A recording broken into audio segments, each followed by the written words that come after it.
BMW i3. This video seeks to give you some tips on how to drive it, how to manage it, and one or two things that perhaps you wouldn't otherwise know. So we're going to start with the key fob.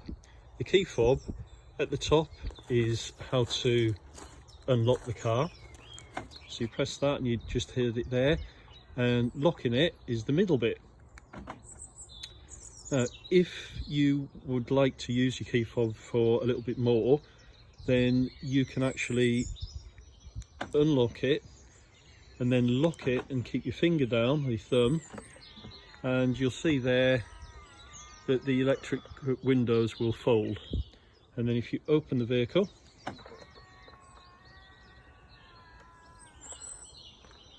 okay, so getting into the car, obviously that's the front door open. To get the back door open, it's here. And what a lot of people don't know is that it makes it a lot easier to get in if you find that there, and that folds the seat as well. I'll stay on the outside of the car and we'll do charging next. So if we have a look at this flap here, which on most cars would be the fuel filler cap, this is the electric charger, and you can see on this i3 that you've got fast charging, and the way that you find that out is you'll see that there are two plugs that can come out together, or one of them can go in depending on what charger you have. So when you're at, say, the motorway services and you're looking for a fast charger, the charging cable and the fitting will have the whole of this filled. And if it's a slower charger, then you would pop that back in, or perhaps even the other way up, and you've got that space there to charge. So the charging cables that come with this i3 are in the back here, and they come in the BMW bags. And firstly, we will deal with the charging cable that you will use for something like a pod charger, or if you get a charger put in at your home or maybe at work. And you'll see here that there are two different fittings, and you can't go wrong. One fits into the car like that, and the other will go into your charger. The second cable that this car comes with is a standard 3-pin charger, and it's really good if you've got economy 7, because you get ultra low charging rates, and I'll show you in a moment how you can set the time for that to come on actually in the car. So again, with this one in there, it's got a transformer which you don't need to worry about, but it'll actually light up and it tells you there's a green one there on the charge. And then you have a 3-pin plug, plug it in and off you go. And that has come up green, which allows you to charge. If you lock the vehicle and you try to remove the charger from there, it will not let you. So you must have the vehicle open in order to charge the car. So because the car's open, that will come out. If it was locked, it wouldn't. There's that flap closed. So the next thing we'll do on the outside is the filler. And in the vehicle, you can see just there, press the button, and it is of a petrol dispenser, and you've got that at the front of the car, and you just open it here and as normal.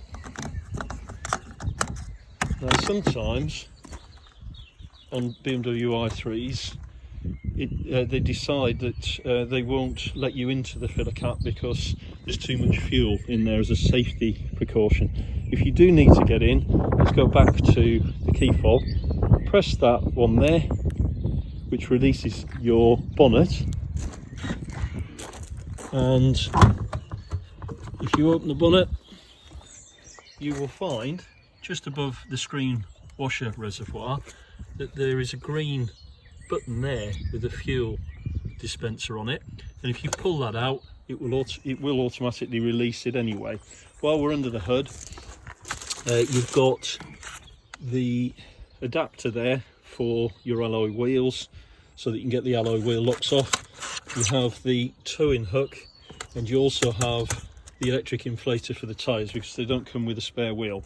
This area here in this car, that's space that's freed up, is a good area where you can put up to a 10 litre fuel can, and that will obviously extend your range even further. This particular model is a range extender. So, going into the car now, I'll just shut the boot first.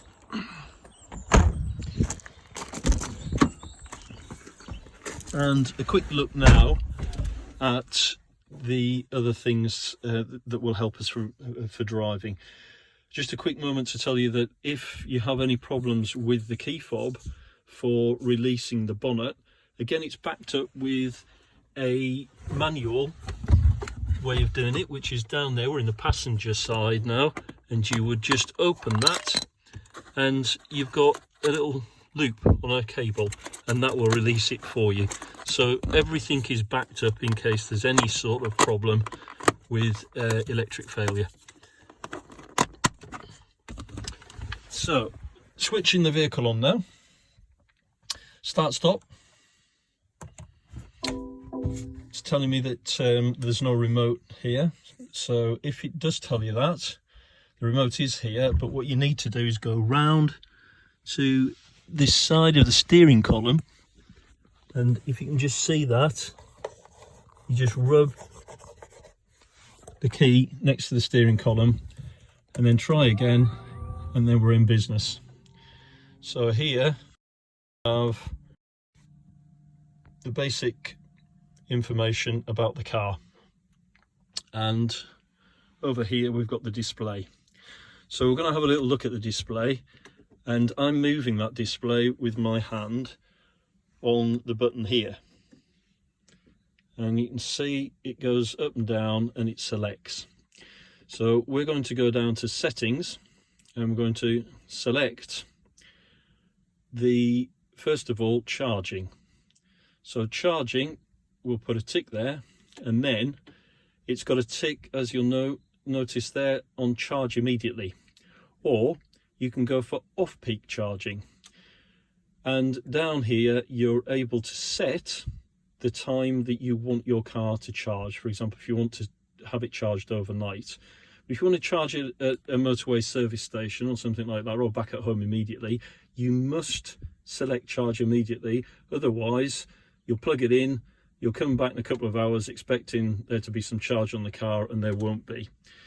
On the menu, to get back to the main menu, you can press menu here, or you can press the back button, and that will take you into where we were before, settings, or right at the start.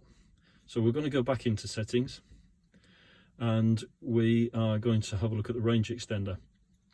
So if we select that, it's telling us that this car has 100% charge, and it's got 89 miles of E-range. And if we go across to there, it's not perhaps in the best of focus for you, but it does actually tell us here that we've got 78 miles on the range extender. That fuel tank isn't completely full, it's at about 80%. So on the side here now, on that stalk, we can find out more information about what the car is doing, average speed, temperature, time, total mileage, and total range, which at the moment is showing 167 on there. So that's looking a little bit more in focus now. So we'll just whip through that again. 100% battery, 3.9 miles per kilowatt hour, 34.4 miles per hour on the last run. It's 9.5 degrees outside, it's 5 to 10, and there we go. Okay, So 89 miles on the battery is the range and 78 miles on the range extender.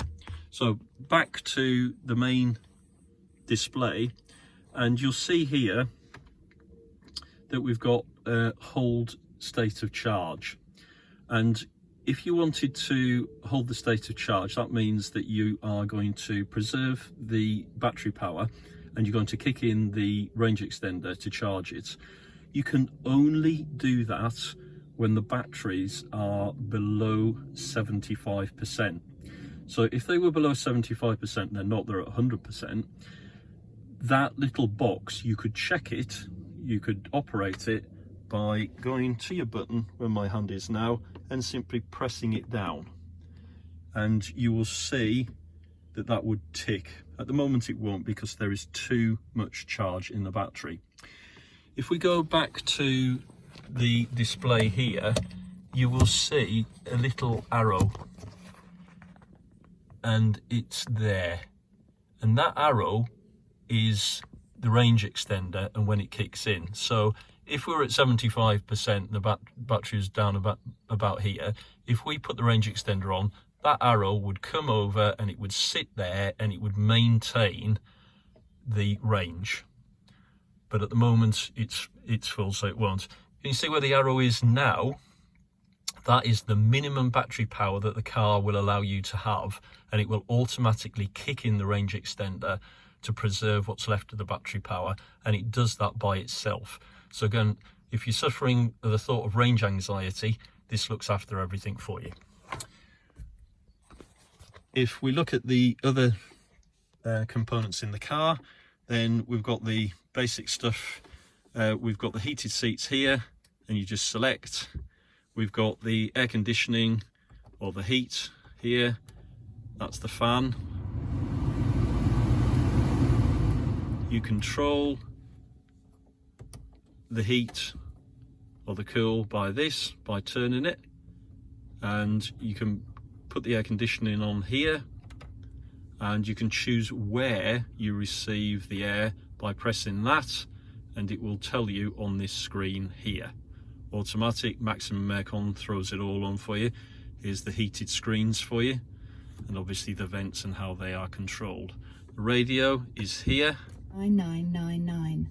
Open 8 till 8 weekdays, and you can choose what you want from it Standing by with you pressing the through buttons every and setting challenge. it, which is pretty standard. RNIB.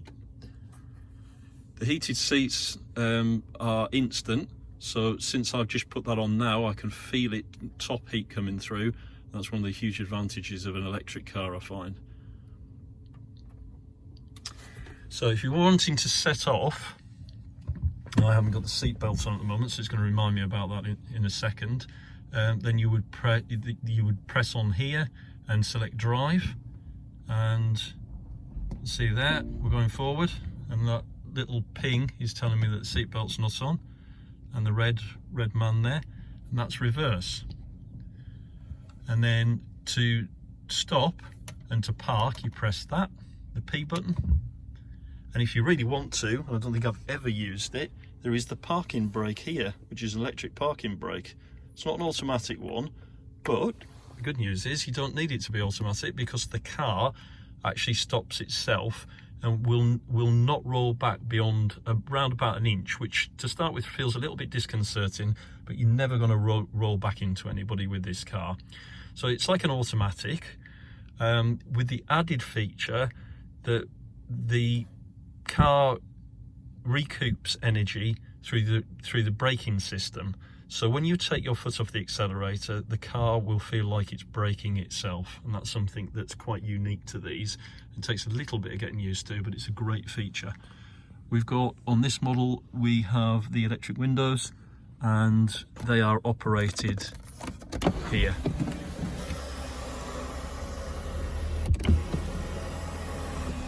Sorry, that's a sunroof, and the electric windows are here.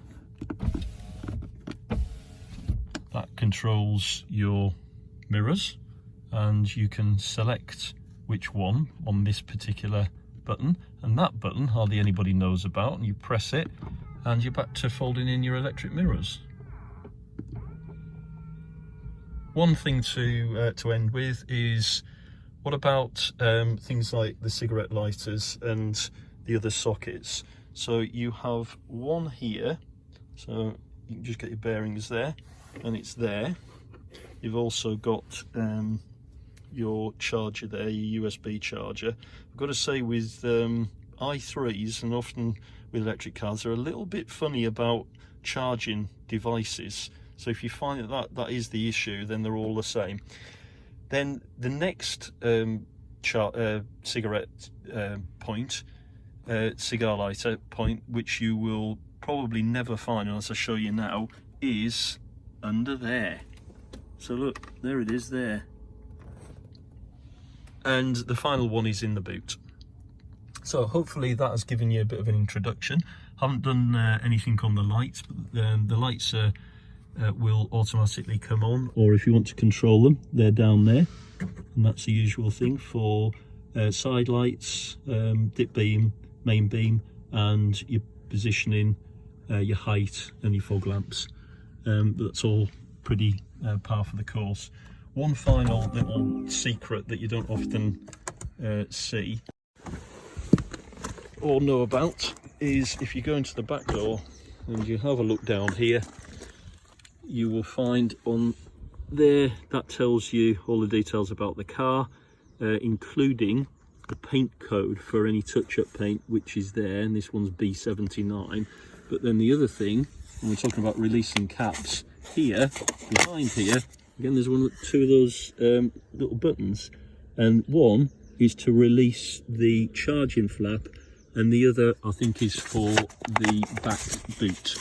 So hope that's been of use, especially if you just bought one of these cars, or if you have got one and you have learnt something, then I hope that's helped. Thank you.